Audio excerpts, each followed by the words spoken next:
नमस्कार, स्वागत है आप सभी का आपके अपने ऑनलाइन इंस्टीट्यूट निशांत ज्ञान के यूट्यूब प्लेटफॉर्म पर। मैं नितिन उपाध्याय आप सभी साथियों का स्वागत करता हूं, अभिनंदन करता हूं आज के अपने इस वीडियो में। मित्रों, आज के वीडियो का टॉपिक ये है कि बहुत सारे क्वेश्चन आपके आ रहे थे।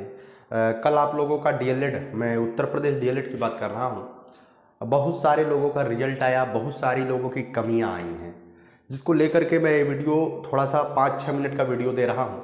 मित्रों, आज आप सभी लोग जानते हैं संडे है, और संडे के दिन जब आप परिवार से दूर रहते हैं तो बहुत सारी समस्याएं होती हैं, बहुत सारे काम होते हैं। तो आज लगभग 2:30-3 बजे तक मैंने काम ही किया है, तो यह वीडियो आपको जो है शाम तक मिल रहा है। इसके बाद मैं इस वीडियो को शूट करने के बाद भी मेरा काम है कुछ, है ना। तो चलिए इस वीडियो की शुरुआत करते हैं। और आप सभी के जिनका भी रिजल्ट आया है, जिन्होंने बीटीसी 4th सेमेस्टर पास किया है, उन लोगों ने बहुत सारी मेहनत किया, और आप लोगों ने हमें भी जो है मेहनत के लिए प्रेरित किया। मैंने भी अपने स्ट्रगल के दौरान, मैंने अपने संघर्षों के दौरान आपसे बहुत कुछ सीखा। आज भी मैं स्ट्रगलिंग के ही दौर में हूँ, क्योंकि मेरा जो बेहतर करने का इरादा है वो अभी भी पूरा नहीं हुआ है। वह तभी पूरा होगा जब मेरे अपने नौकरी पाएंगे, जब मेरे अपने, जिसके लिए मैं काम किया हूं और काम करता था, वो लोग अपने मुकाम पे पहुंच जाएंगे, तब मैं मानूंगा कि हाँ आज मैं सफल हूं। ठीक है, अभी तो फिलहाल मेरी सफलता कुछ भी नहीं है। तो चलिए वीडियो की शुरुआत करते हैं। सबसे पहला क्वेश्चन किसी व्यक्ति का आया था, भैया मेरा जो 4th सेमेस्टर है उसमें मैं पास हूँ। ठीक है, 4th सेमेस्टर में पास हूँ, लेकिन महायोग में फेल क्यों दिखा रहा है। तो मित्रों, मैं आपको बता दूं, अगर आपने 4th सेमेस्टर में भले ही आपने पास किया है, लेकिन इससे पहले किसी भी सेमेस्टर में किसी भी पेपर में अगर आपका बैक है तो महायोग में हमेशा फेल ही दिखाएगा। उसको लेकर के आपको परेशान नहीं होना है। ठीक है, दूसरी बात करते हैं, किसी भी सेमेस्टर में अगर बैक है, आपका एक पेपर में बैक है, तो उसका पेपर कब होगा। जैसे किसी का प्रथम सेमेस्टर में अगर बैक है, बैक पेपर दिया था फिर भी बैक लग गया है, उसका पेपर मई महीने में होने वाला है, जून महीने में होने वाला है। ठीक है, अब जो भी आपके पेपर होंगे 4 जून के बाद ही होंगे, उसके पहले आपका पेपर नहीं होगा, क्योंकि 4 जून को जो है आचार संहिता समाप्त होने वाली है। उसके बाद कुछ लोगों ने कहा था कि द्वितीय सेमेस्टर में जिसका बैक लग गया है, बैक के बाद बैक लग गया है, अब उसका पेपर जो है दिसंबर महीने में होगा द्वितीय सेमेस्टर के साथ। इस बात को ध्यान रखिएगा। किसी का 1 नंबर से बैक लगा है, किसी का 5 नंबर से बैक लगा है, किसी का 10 नंबर से बैक लग गया है, और बहुत सारे ऐसे भी मतलब कि हमें घटनाएं सामने आई हैं जिसमें बच्चा बेहतर करके आया है फिर भी उसको नंबर कम दे दिया गया है। ये बीटीसी है, बीटीसी में ऐसा कुछ पहले भी ऐसे नज़ारे हमें देखने को मिले हैं। इसके लिए आपको क्या करना चाहिए। क्या आपको, कुछ लोगों ने कहा कि सर मैं कोर्ट जा सकता हूं। कोर्ट जाने की जरूरत नहीं है। स्क्रूटनी एक माध्यम होता है जिसके माध्यम से आप अपने अंक को सही करा सकते हैं। आप अपने कॉलेज से संपर्क करिएगा। स्क्रूटनी में 100 रुपए की फीस लगती है। स्क्रूटनी फॉर्म डाल दीजिएगा, आपका जो कॉपी होगा दोबारा से रीचेक हो जाएगा। अगर आपने बेहतर किया है और आपको नंबर कम दे दिया गया है तो निश्चित तौर पर उस नंबर को बढ़ाया जाएगा। ठीक है, आगे हम बात करते हैं। मित्रों, बहुत सारी क्वेश्चन ये थे कि अब हम डीएलएड तो पास हो गए हैं सर, आगे हमको क्या करना चाहिए। ठीक है, इसके लिए मैं प्रॉपर वीडियो जरूर बनाऊंगा। कुछ लोगों ने DSSB के बारे में नाम लिया, कुछ लोगों ने बीपीएससी के बारे में नाम लिया, जो अभी टीआरई होने वाला है। तो मैं आप लोगों को बता दूं, बीपीएससी टीआरई 3.0 चल रहा है। लीक वगैरह की खबर आप लोगों के बीच आई है। अब क्या होता है, कैसे होता है, क्या निर्णय होगा, वो शाम तक आज पता चल जाएगा। लेकिन आप लोग तो बीपीएससी टीआरई 4 के लिए अब एलिजिबल हो ही, और अगर आपको नौकरी चाहिए तो निश्चित तौर पर बीपीएससी टीआरई 4 होने वाला है। और अगर अगस्त महीने में नहीं होता, हो सकता है 1 आध महीना आपको और टाइम मिल जाए। निश्चित तौर पे आपको बीपीएससी के लिए लगना चाहिए और एक नौकरी हासिल कर लेनी चाहिए। ठीक है, इसके लिए आपको क्या करना चाहिए, किस रणनीति के तहत पढ़ाई करनी चाहिए, उसके लिए प्रॉपर वीडियो मैं जो है बनाऊंगा। लेकिन अभी फिलहाल आप इतना समझ लीजिए, अगर आप बीपीएससी टीआरई की तैयारी करना चाहते हैं, चाहे आप प्राइमरी की करना चाहते हैं, चाहे आप जूनियर की करना चाहते हैं, तो आपके पास एनसीईआरटी और एससीईआरटी का कंटेंट जरूर होना चाहिए।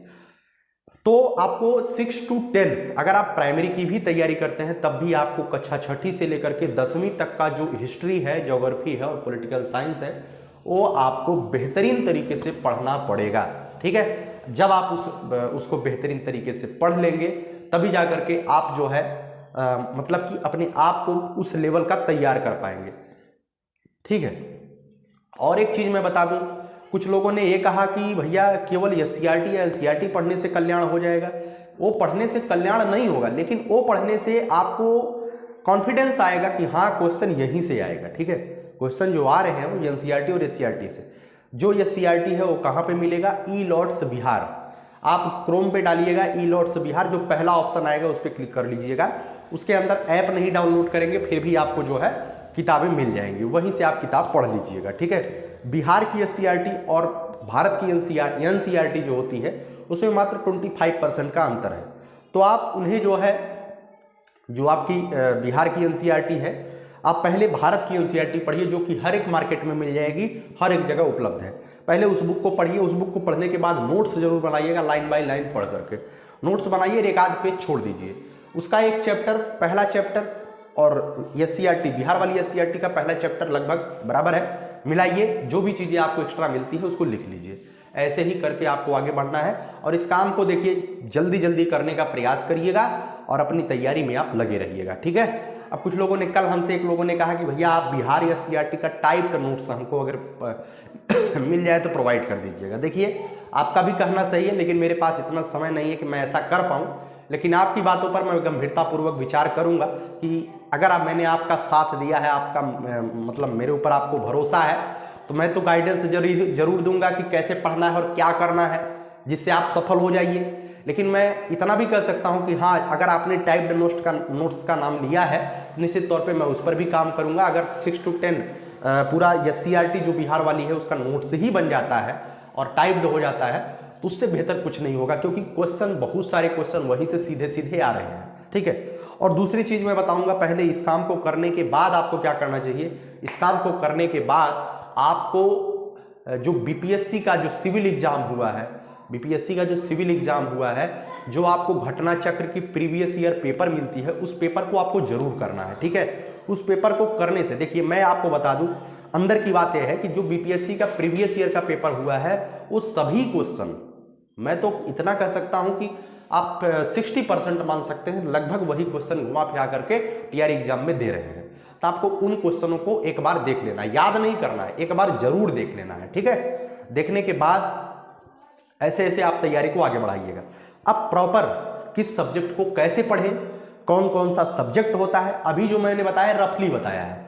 इसके बाद क्या करना है, किस सब्जेक्ट को कैसे पढ़ें, गणित में कितना मेहनत करें, रीजनिंग पे कितना मेहनत करें, पर्यावरण पे कितना मेहनत करें या पर्यावरण पढ़ें कहाँ से, उसके बाद जो है इंडियन नेशनल मूवमेंट कहाँ से पढ़े, ये सभी चीज़ें अलग अलग तरीके से मैं वीडियो के माध्यम से आप तक पहुँचाता रहूँगा, जिससे मेरे सभी साथी सफल हो जाएं और आपकी सफलता ही हमारी सफलता, वास्तविक सफलता यही कहलाएगी कि मेरे मार्गदर्शन में, मेरे निर्देशन में कुछ लोग सफल हो जाए तो मेरी जिंदगी सफल हो जाएगी। ठीक है, मैंने बहुत कुछ किया, बहुत कुछ स्ट्रगल देखा, बहुत कुछ आगे आप लोगों के हित के निमित्त करने का विचार भी है, लेकिन ये विचार तभी तक जो है मतलब कि बेहतर होगा और मैं अपने आप को सौभाग्यशाली तभी समझूंगा जब मेरे भाई, मेरे छोटे भाई, मेरे साथी, मेरे मित्र, आप लोग सफल हो जाइएगा, उस दिन मैं सफल हो जाऊंगा। ठीक है, तो आप लोग चतुर्थ सेमेस्टर पास हो गए हैं, आपको बहुत बहुत शुभकामनाएं। और जो सीटेट की तैयारी, जैसे हाँ सीटेट को लेकर के बहुत सारा बच्चा हमसे पूछ रहा है, ये पूछ रहा है भैया सीटेट मैंने प्रथम सेमेस्टर में पास किया है, क्या वो वैलिड है, मैंने द्वितीय सेमेस्टर में पास किया, क्या वैलिड है। मित्रों, मैं एक वीडियो जो बनाया था कि आपको चतुर्थ सेमेस्टर में सीटेट डाल देना चाहिए, वो क्यों बनाया था, इस वजह से बनाया था क्योंकि अभी तक उत्तर प्रदेश में वैकेंसी नहीं आई है। तो उत्तर प्रदेश का जो प्रीवियस नियम है वो ये है कि तृतीय सेमेस्टर पास होने के बाद जब आप चतुर्थ सेमेस्टर में होते हैं तब आप अगर फॉर्म डाले हैं तो आप एलिजिबल होते हैं। ये बिहार, उत्तर प्रदेश की नियमावली है। लेकिन अभी उत्तर प्रदेश में कोई वैकेंसी नहीं आई है, उसके बाद से जितनी वैकेंसी पूरे भारत में आई है, हर जगह प्रथम सेमेस्टर में पास भी बच्चा सीटेट वैलिड पास माना जा रहा है। तो अगर आपने प्रथम सेमेस्टर में पास किया, सेकंड सेमेस्टर में पास किया, तब भी आप फुल प्रूफ वैलिड हैं। चाहे बीपीएससी की बात करें, चाहे DSSB की बात करें, चाहे राजस्थान की बात करें, चाहे मध्य प्रदेश की बात करें, चाहे उत्तराखंड की बात करें, चाहे तेलंगाना की बात करें या पूरे झारखंड या कहीं का भी बात करें, पूरे भारत की बात करें, तो कहीं भी आप प्रथम सेमेस्टर, प्रथम वर्ष में भी सीटेट पास है तो आप वैलिड है। इसकी टेंशन आप मत लीजिए।